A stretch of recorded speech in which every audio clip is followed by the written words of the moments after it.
This was the room, or the cell, I had been assigned to. Captain Hamilton. Unlike his superior, the base commander who locked me in here, he's been very reasonable with me. He even got my camera back. He told me that if his uncle wasn't a soldier, he would have liked to have a job like mine.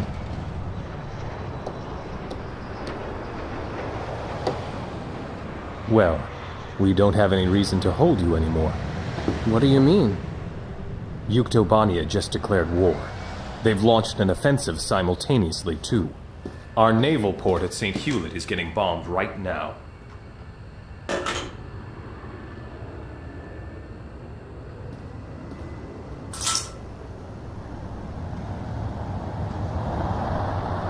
There were only 3 of them now.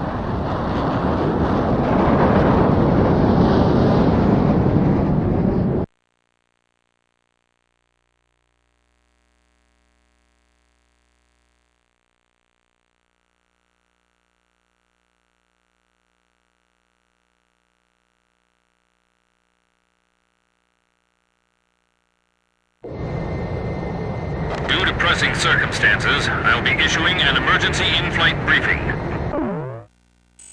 Our naval base at St. Hewlett reports that Yuktobanian aircraft have launched a surprise attack on the port.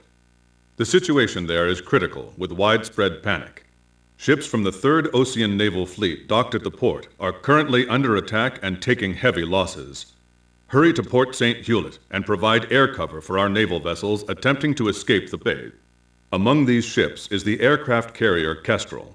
It is the flagship of the 3rd Naval Fleet and a critical combat asset. You must protect the Kestrel at all costs. Underhead to Wardle. Edge, you lead the formation. Negative. You take the lead, Blaze. I'll fly in your wing. Second Lieutenant Nagase, follow your orders. No, Blaze is leading. I'll protect till 6 o'clock. And I'm not gonna lose another flight lead. Quit screwing around. This is war. The enemy's all over and they're gonna eat you alive. I'd better stick to the trail position, thanks. This is Captain Snow. Call sign Swordsman. Engaging next enemy formation. Give me a position. This is the AA Cruiser Excalibur. The ship blocking us up ahead. You've got to move away. We can't use our spy radar. Hey, what's up guys? Tony here, and I'm bringing you another game of Ace Combat 5, and this is the 3rd mission. This is like the Pearl Harbor mission of this game, where the Yuktobanians declare war on you, and you're defending this harbor. And if you skip the cutscene, basically what happened is you were the number 4 guy in this flight of 4, and Nagase was the number 2. And then, of course, Captain Bartlett was the flight lead, and then Chopper's the 3rd guy. The thing is, though, is with Captain Bartlett down, Nagase is supposed to assume the role as the flight lead. She says no and gives it to you. And so you're the flight leader. Nagase's your number 2, Chopper's your 3, and later on you pick up a number 4. And you're introduced to this character, Captain Snow, as well, who eventually, throughout the game, he'll become part of your flight. But I really like this. I like really intense dogfights. The more I get to maneuver and fly around and zip around and go from target to target, I think is fantastic. It's very, very exciting. And a trick you'll see me use a lot is the triangle button, and what that does is locks onto your target, whatever you're targeting, where that arrow is pointing. It'll lock onto it as if you're watching it with your head. And for me, some people don't like it, but I like it. It helps me orient myself as to where they are, because if you're just following an arrow, you don't really get a sense of where the bad guy is and how to best tactically navigate your way against him. So you'll see like the screen will jump around. That's when I'm holding triangle, and I look around a lot. And there's a couple of things that I was trying to do, and I learned some maneuvers from a pilot friend of mine. He's in the Navy, and he's a naval aviator. He's a helicopter pilot, but he had to learn on fixed wing, and so we were talking about gaming, and we talked about flying a lot, because I've always been really fascinated with aircraft, and I know a lot of that is due to my grandfather. But he's taught me some moves, albeit in theory, that I remember every now and again. I'll remember them, and I love well, they don't have it on anymore, but I love watching that show, Dogfights, and they show maneuvers and like they show how to break down the maneuvers and the theories of the maneuvers. So I guess I kind of absorbed that material. But I'll tell you, I got a treat for you guys. I'm gonna put together. I was playing Ace Combat Zero just because I didn't want to mess with the save game that I have on here, in a free flight and free mission, excuse me. And so it's a really intense dogfight in this area called the Round Table, and it's against this squadron called the SOAR Squadron, and they got these very funny-looking F-15s, and anyways, it was an intense dogfight. I actually had to play the mission twice because the first time I got shot down. It's really a hard mission. But it's 12:30 right now, and in like, I don't know how many hours, but apparently the Royals are getting married or something. They're making a big to-do about it, and they've dedicated like 3 or 4 channels to this. I saw that on YouTube now, where it says YouTube, it's like YouTube with like half Union Jack, and then it's got like a little wedding thing going on there, so you can click on that, and they have a channel dedicated to the royal wedding.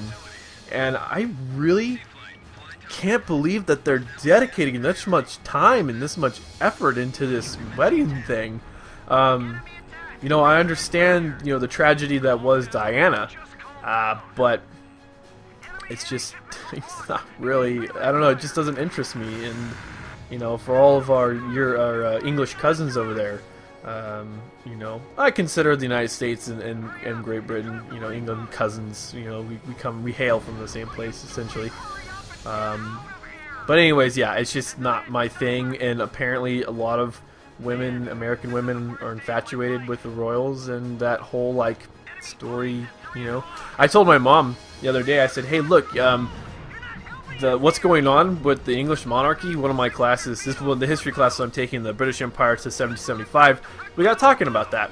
And some people thought it would be the death of the monarchy, because before this, you have royals breeding with royals. And I told my mom, it's like, hey, look, this right here is the American dream. Okay, this right here, I'm going to interject right here.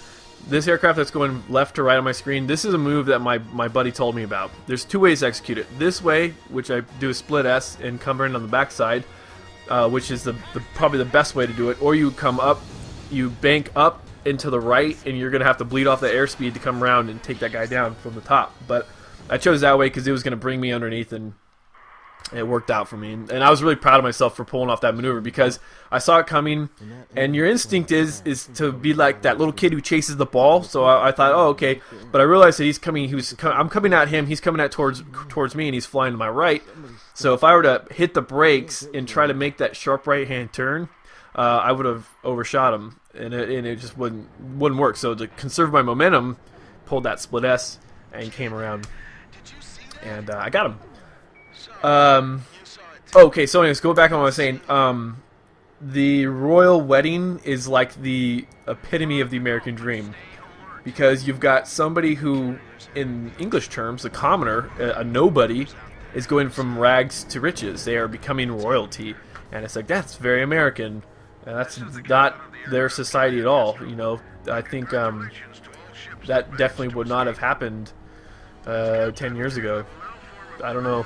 You know, I think because that guy Will is very popular and all that jazz, I think they've given him a little bit of leniency, or maybe it has a lot to do with the whole Diana fiasco with Charles. I'm not sure. I don't really keep up with this crap. But, yeah, I'm just blown away. Like I said, I'm just blown away at how many channels are dedicated to it on TV, and how many people are like lined up. They've been lined up for days, just like hanging out next to the Abbey, Westminster Abbey. I just narrowly missed that plane. Oh, and yeah, the only other thing I was to talk about. I wanted to record this commentary earlier, but I was just really wiped out mentally. I spent, it's another close call. You know, I was mentioning this in the last commentary. I like a paper due Tuesday, Wednesday. Today had a test.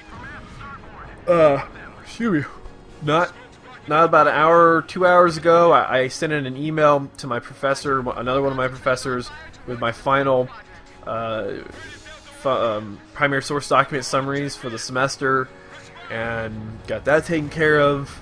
So basically now I'm on the downhill slide. It's easy street from here, if you will, because there's about 3 weeks left of school.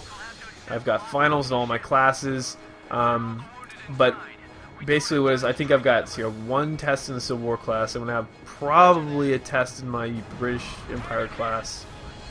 There will be a test in my sports class, and then there will definitely be a final exam in my astronomy class, but I do have a 3-page paper I need to write for the astronomy class, which is no big deal. It's 3 pages, you know?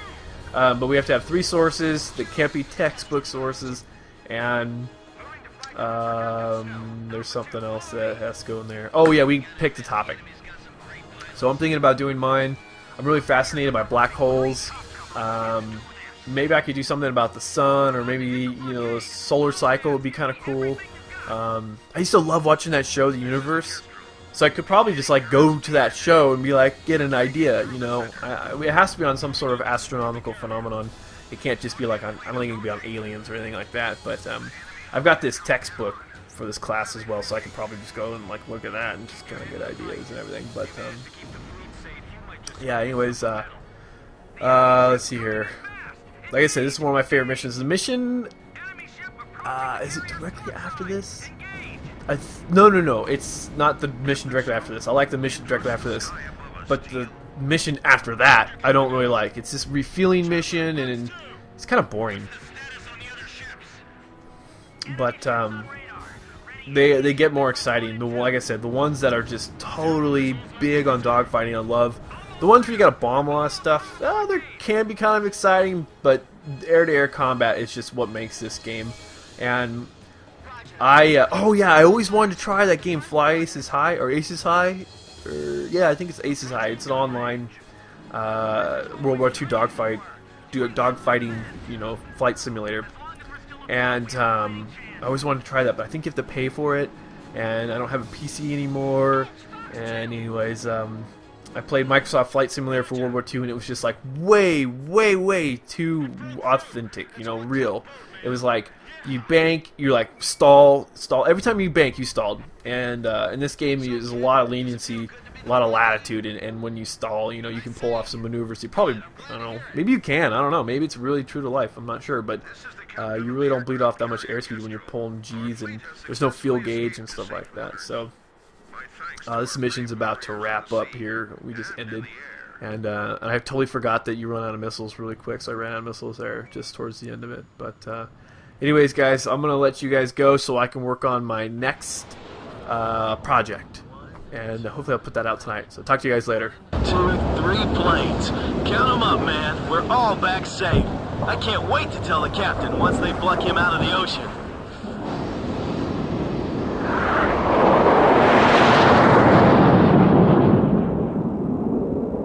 But the captain, Captain Bartlett, never returned to Sand Island.